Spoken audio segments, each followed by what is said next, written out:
l'Union africaine Félix Antoine Tshisekedi Tshilombo est arrivé hier à Livingstone en Zambie. Son agenda prévoit sa participation à la cérémonie d'inauguration du pont Kazungula situé à 70 km de Livingstone. Plus de détails dans ce reportage. Félix Antoine Tshisekedi Tshilombo est arrivé à Livingstone, au sud de la Zambie, ce dimanche 9 mai 2021, en début de la soirée. C'est sur invitation du président zambien Edgar Chagwa Lungu. Convié par son homologue zambien, Félix Antoine Tshisekedi Tshilombo va participer à la cérémonie de l'inauguration du pont de Kazungula, bourgade située à 110 km de la ville de Livingstone, reliant la Zambie et Botswana, de ce lundi 10 mai. Son avion immatriculé AG CAS a atterri à l'aéroport Harry Mwanga Nkumbula du nom du premier résistant zambien face à l'occupant anglais qui est devenu plus tard ministre des Affaires étrangères du premier gouvernement post-indépendance sous la présidence de Kenneth Kaunda. À sa descente de l'avion, il a été accueilli par M. Malandi, ministre zambien des Affaires étrangères, Mme Chantal Maloba Kondji, ambassadrice de la RDC accréditée à Lusaka, et le gouverneur de la province de Livingstone, le Zambien Edifi à Mulukali. Après les honneurs militaires, le président de la République a savouré la danse et chansons traditionnelles exécutées par un groupe folklorique local. Comme il fallait s'y attendre, la communauté congolaise n'a pas raté l'occasion pour la première visite à Livingstone de leur président. Juste après l'aéroport, Félix Tshisekedi et toute sa délégation se sont dirigés au Royal Hotel Livingstone, au bord du fleuve Zambèze, à un jet de pierre de Victoria Falls, la chute célèbre, l'une des merveilles du monde, devenue patrimoine mondial de l'UNESCO. Avant de fouler le sol zambien, le président de la République et président en exercice de l'Union africaine, Félix Antoine Tshisekedi Tshilombo, était en Égypte. Il a été reçu par son homologue égyptien. Au menu, la question du barrage construit par les Égyptiens. Au Caire. Il est 16h40 local quand l'avion présidentiel de la République démocratique du Congo s'est posé sur le tarmac de l'aéroport de Caïro.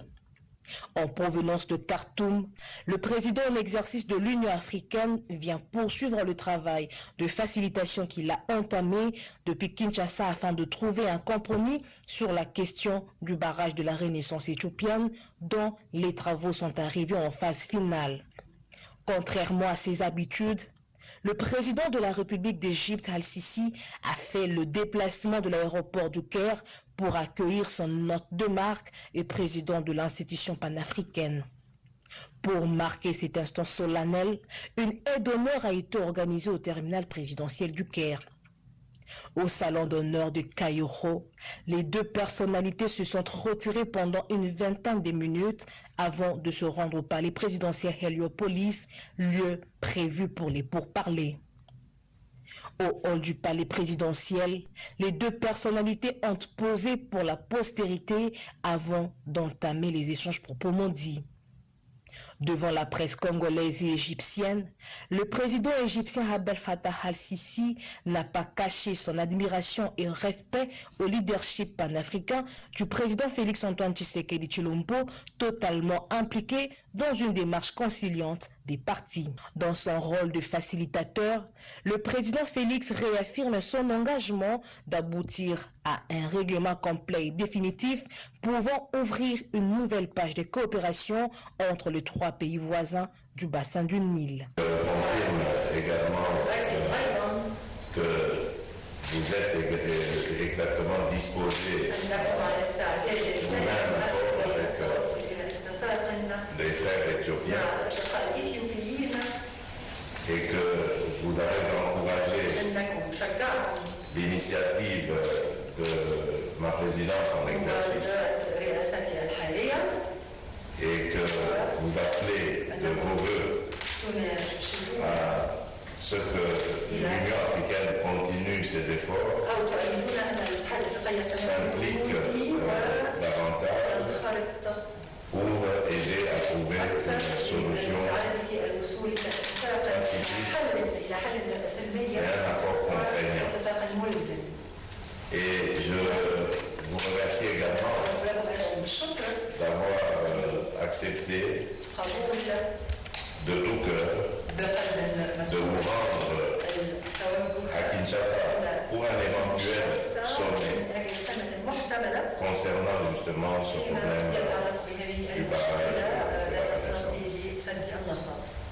Et je me réjouis de constater qu'à l'étape du Soudan et de l'Égypte, il y a lieu d'être optimiste quant à une issue heureuse de la question. Maintenant, il ne reste plus qu'à me rendre à Addis Abeba, en Éthiopie. Comme à Khartoum, le chef de l'État a échangé dans un premier temps en tête-à-tête avec son homologue avant d'élargir le cercle des discussions avec les ministres des Affaires étrangères et les ministres sectoriels concernés par la gestion des eaux et de l'environnement. Les discussions du Caire n'ont pas donné lieu à une communication publique car les mêmes échanges auront lieu avec les autorités éthiopiennes. En attendant une solution coulée sous forme juridique, les interlocuteurs du président de l'Union africaine s'accordent à reconnaître que le dialogue direct reste le seul moyen de parvenir à une solution idoine. Depuis la tripartite de Kinshasa, le président Félix-Antoine Tshisekedi Tshilombo n'a cessé de rappeler que le barrage de la Renaissance éthiopienne en tant que grand projet intégrateur ne doit pas être source de malheur, mais au contraire, il devrait servir de modèle dans le cadre de la zone de libre-échange continentale africaine. Juste après la séance de travail, le cortège présidentiel s'est dirigé au palais royal Kuba, l'un des différents palais égyptiens qui servent actuellement de maison d'hôtes officielle du pays pour les dignitaires en visite. Après le Caire, cap vers Addis Abeba. Dernière étape de la tournée du président de l'Union africaine dans le cadre du dossier sur le barrage de la Renaissance éthiopienne.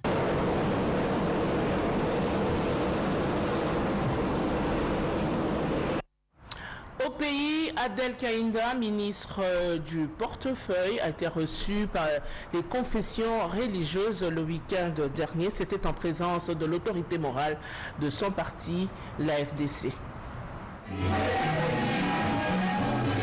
Être à la tête du ministère du portefeuille ce jour est le résultat d'une grande préparation. Un parcours élogieux de longue date sous la bénédiction du Créateur du ciel et de la terre. Adel Kaïnda Kaïna Maïna, chrétienne pratiquante, a tenu à rendre gloire à l'Éternel Dieu pour son élévation. Devant un parterre d'invités, de verres vêtus, symbole du sens élevé du travail adopté par la présidente de l'Alliance des forces démocratiques au Congo, elle a tenu à partager son expérience. Dans Ecclésiaste 9:11, m'enseigne que sous le soleil la course n'est pas aux agiles, ni la guerre aux vaillants, ni les pains aux sages, ni la richesse aux intelligents, ni la faveur aux savants. Je me rends compte que je n'ai rien mérité de toutes ces faveurs dans ma vie et que tout m'a été accordé par la grâce de mon Seigneur Jésus-Christ de Nazareth. Cette célébration marque un nouveau départ. 21 ans passés à l'Assemblée nationale, elle est la première femme à être élue dans sa province, la seule et l'unique femme à avoir brigué 5 mandats. Elle exhorte les femmes à s'investir dans ce qu'elles entreprennent avec abnégation. Dieu aidant, les bénédictions divines ne peuvent que s'en suivre. Pour le président de l'Église du Christ au Congo, le révérend Bokundoa, un chrétien doit savoir dire non à la corruption. Aussi, le chef d'entreprise doit œuvrer, selon la vision du chef de l'État, Félix-Antoine Tshisekedi Tshilombo, celle de bannir la corruption pour permettre aux Congolais de bénéficier des richesses qui régorgent le pays. Modeste Bahati Lukwebo, président du Sénat et autorité morale de l'AFDCA, a indiqué que la détermination et le caractère de la princesse Chokwe lui ont permis de gravir les échelons. Cette dame de fer, nous l'avons vue sur tous les fronts. Elle a appris à se battre pour les droits, pour la vérité. Pour marquer sa générosité, le numéro 1 du portefeuille a remis des pagnes aux chantres qui ont agrémenté la cérémonie. Au ministère de l'aménagement du territoire, Guy Luando fixe les priorités de son secteur à l'issue d'un atelier de 3 jours pour le ministre d'État. Le fonds de l'aménagement du territoire est la seule issue pour un nouveau départ. Ce sera sa boussole, ce document qui naît de 3 jours de travaux sur l'état du secteur de l'aménagement du territoire. Le ministre d'État, ministre de l'aménagement du territoire, Guy Luando Mboyo, met un point à la navigation à vue. Les experts, les administratifs, les techniciens de l'aménagement ont produit une feuille de route au terme de cet atelier. Le travail est de qualité, le ministre d'État Guy Luando Mboyo l'a reconnu et l'inscrit en droite ligne de la volonté du chef de l'État Félix Antoine Tshisekedi de voir émerger un nouveau type d'aménagement du territoire. Pour moi, la priorité des priorités, c'est la création le plus rapidement possible par le décret du Premier ministre du Fonds national d'aménagement du territoire qui va nous donner des moyens de notre politique de l'aménagement du territoire. Au vu de ce qui précède, je tiens à vous rassurer que je ne ménagerai aucun effort pour que vos attentes puissent trouver les réponses appropriées pour l'amélioration des conditions de travail, afin de permettre au ministère de répondre aux attentes et aspirations de notre population de vivre dans un territoire bien aménagé. Sa vision a été communiquée aux agents et cadres qui doivent lui apporter tous les soutiens nécessaires pour la réussite. Le ministre d'État, ministre de l'aménagement du territoire, reste à l'écoute pour améliorer le travail et produire les résultats attendus par le peuple de la RDC. Les victimes des exactions perpétrées par les groupes armés à l'est du pays sont passées au ministère du genre. Parmi elles, les jeunes et les parents qui appellent la patronne de ce ministère à se pencher sur ce dossier pour que leurs bourreaux soient déférés devant la justice.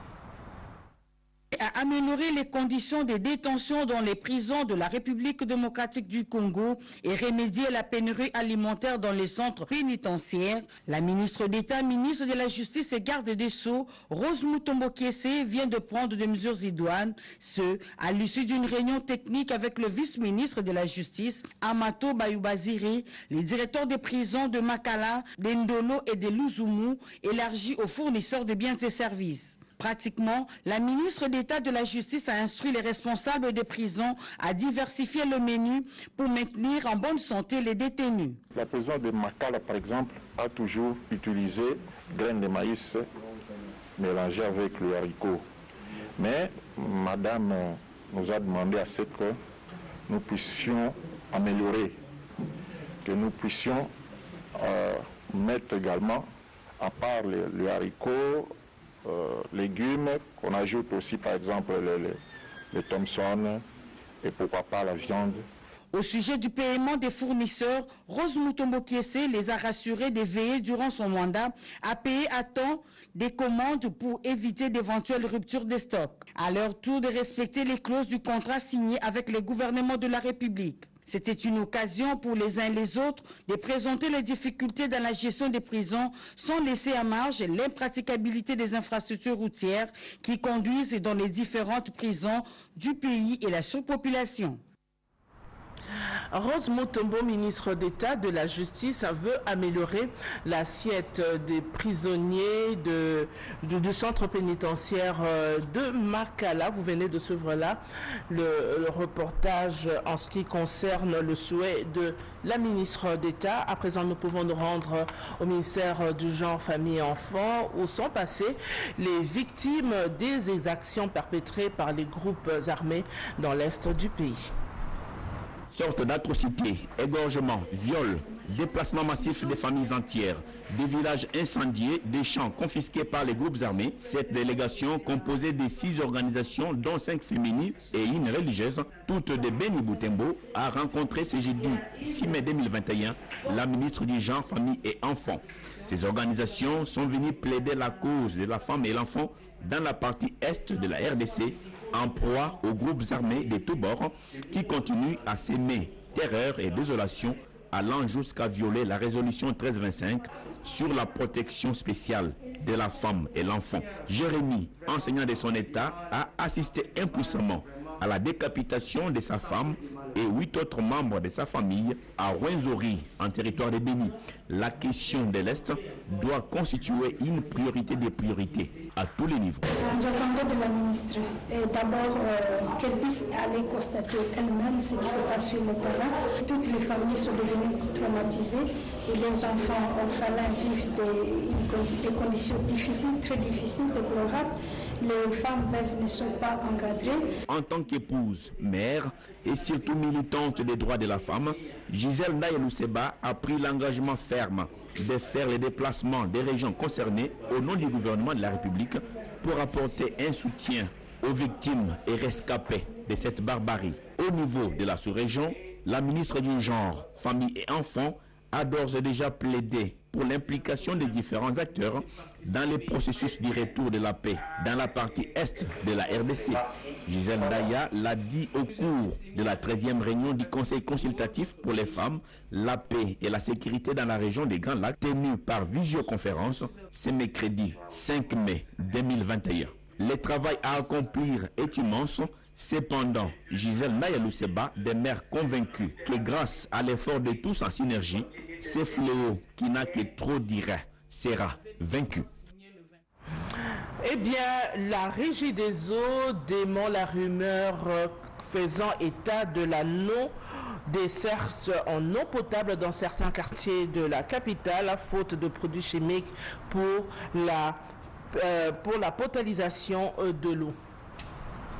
C'est en début d'avant-midi que le directeur général, la Régie des eaux SA, Clément Moubiaï Kachama et son hôte ont fait une descente à l'usine de captage d'eau brute d'Endjili, où un accueil chaleureux et charmant leur a été réservé. Au programme, des échanges avec l'équipe de cette usine. Question de palper du doigt les difficultés rencontrées par l'usine de captage d'eau brute d'Endjili et vérifier les bons déroulements des travaux d'installation des deux nouveaux groupes motopompes acquis sur financement du programme d'urgence des 100 premiers jours. Et déjà, la Régie des eaux SA a ensuite fait visiter à son hôte d'autres salles de machines où sont effectués quelques travaux de maintenance. Partout où ils sont passés, les explications claires et précises leur ont été données. Après l'usine des captages d'eau brute d'Endjili, en début d'après-midi, le directeur général, la Régie des eaux SA, Clément Moubiaï Kachama et son hôte se sont dirigés vers l'usine de traitement d'eau d'Endjili, la plus grande pourvoyeuse d'eau de la ville de Kinshasa. Dès là, ils y ont visité tour à tour les points d'arrivée d'eau brute avant sa répartition, les salles des machines de refoulement des eaux traitées en passant par les laboratoires central avec comme point de chute la télé centrale de cette même usine. J'ai remarqué qu'il y a beaucoup de travail à faire et j'encourage aussi toute l'équipe de la Régie des eaux, vu l'expertise qu'ils ont. Ils sont en train de trouver des solutions pour que la population ne souffre pas pour le problème d'eau. Il était général. La Régie des eaux SA a exprimé une fois de plus la volonté affichée par cette entreprise d'œuvrer pour une desserte effective d'eau potable à la population congolaise. La libération du secteur de l'électricité en République démocratique du Congo, enjeux et défis pour les ingénieurs. C'est autour de ce thème que les intelligences ont été mises ensemble pour proposer de pistes de solutions pour atteindre une électrification totale en République démocratique du Congo. La conférence est de haute portée scientifique, mais avec un réel impact sur la communauté. La libéralisation du secteur de l'électricité en RDC, enjeux et défis pour les ingénieurs. Ce thème a réuni les intelligences pour scruter les voies et moyens de rendre disponible l'électricité pour chaque citoyen. Parmi les orateurs clés, le ministère des Ressources hydrauliques, la Société nationale d'électricité, SNEL et le secteur privé. Si l'objectif est l'électricité pour le ménage, la démarche a 3 piliers. Le premier pilier, c'est la réforme du secteur de l'électricité. Le deuxième pilier, c'est la réforme de la Société nationale SNEL. Et le troisième pilier, il faut faire une loi d'électrification totale du pays pour qu'on respecte la Constitution. Le directeur général honoraire de la SNEL a fait un résumé succinct des interventions des présentateurs de modules. Ce forum, c'est une contribution à la réflexion sur les pistes que nous devons entreprendre pour que nous puissions arriver à l'électrification totale du pays. L'Ordre des ingénieurs civils section Kinshasa, organisateur qui a fait appel aux pairs, pense trouver une solution à l'épineuse question des déficits en électricité, un frein au développement. Le rôle de l'ONICIV, c'est d'aider les ingénieurs à hausser leur niveau de professionnalisation et à participer au développement du pays. La libéralisation nous a donné un thème favorable pour pousser les ingénieurs à participer au développement du pays en intervenant dans le secteur de l'énergie. Ce genre de conférence doit se dupliquer à travers la République pour une solution durable à faveur de ces déclics du développement. On va parler infrastructure routière pour vous signaler que la route Lubumbashi-Kasenga à partir de Kasomeno est en mauvais état. À la base, la surcharge des camions qui empruntent cette route nationale. Voilà pourquoi le gouverneur de cette province, Jacques Aboula, a dépêché le ministre provincial des infrastructures, Michel Kachal-Katem, pour faire ce constat. Le ministre provincial des infrastructures du Haut-Katanga, au volant de son véhicule, l'a parcouru jusqu'à 12 km de la cité de Kasenga. Miguel Katem Kachal a trouvé une chaussée très dégradée où certains véhicules, notamment des camions, s'embourbent et passent de nombreux jours sur place. Pour les usagers, la cause de la détérioration de cette route demeure la surcharge. Nous souffrons beaucoup sur cette route. Sa détérioration est causée par le surchargement de camions au haut. Le chargement des camions au haut est au-delà de la normale. Un seul camion peut atteindre 62 tonnes. Que dire de 10 camions à la fois? Le patron des infrastructures en province a confirmé cette réalité. Miguel Katem Kachal a croisé une file de camions surchargés, incapables de rouler et qui, au-delà de la détérioration de la route, mettent en danger la vie des chauffeurs et des passagers. Le ministre provincial a annoncé une première mesure afin de parer au plus pressé. À partir de demain, tout véhicule en surcharge sera arrêté et transféré soit à Lubumbashi ou à la territoriale. La visite du ministre provincial Miguel Katem Kachal sur la route de Kasenga confirme la décision du gouverneur de province Jacques Aboula Katoué de mettre l'accent sur les infrastructures à l'intérieur de la province selon les recommandations du président de la République, Félix-Antoine Tshisekedi, au cours de la dernière conférence de gouverneurs. Place à la revue